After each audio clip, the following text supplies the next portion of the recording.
கிறிஸ்துவுக்குள் பிரியமானவர்களே, அன்பு ரட்சகர் இயேசு கிறிஸ்துவின் நாமத்தில் உங்களுக்கு என் அன்பின் வாழ்த்துக்கள். சுகமா இருக்கிறீங்களா? உங்களுக்காக நாங்கள் தொடர்ந்து ஜெபிக்கிறோம்.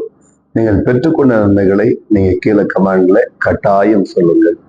உங்கள் நிமித்தமாய் அநேகர் தெய்வத்துக்கு நன்றிகளை சொல்லுவார்கள்.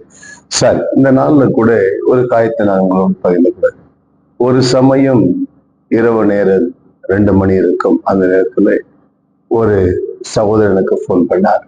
ஐயா, எனக்கு தூக்கமே வர மாட்டாங்க ஐயா, என்னால தூங்கவே முடியுது, ஒரே பயமாக இருக்குது, வெளியில போகிறது கூட எனக்கு பயமா இருக்குது, சாப்பிட எனக்கு பயமா இருக்குது, நான் படுத்துட்டு இருக்கிற நேரத்துல ஃபேன் ஒரு வேலை மேல கீழே விழுந்துருவோம், என் வேலை விழுந்துருமோன்னு ஒரு பயமா இருக்குது. அவர் எதற்கெடுத்தாலும் பயமா இருக்குதுன்னு சொல்லி அவர் ரொம்ப வேதனைப்பட்டார். கிட்டத்தட்ட ஒரு 15 நிமிஷம் ரொம்ப வேதனைகளான காரியங்களை சொல்லி அவர் வேதனைப்பட்டார். நன்றாய் கவனியுங்கள். இந்த வார்த்தை கேட்டுக்கொண்ட அன்பு சகோதரி சகோதரனே, கர்த்தருடைய பிள்ளையே, ஒருவேளை உங்களுக்கு கூட அந்த பயம் இருக்குமானால் இயேசு சொன்னார், பயப்படாதீர்கள், நான் உனக்கு துணை நிற்கிறேன் சொல்லி. ஏசாயா தீர்க்கதரிசன புத்தகம் 41ஆம் அதிகாரம் 13வது வசனம் சொல்லுகிறது, பயப்படாதே, நான் உனக்கு துணை நிற்கிறேன் என்று சொல்லி.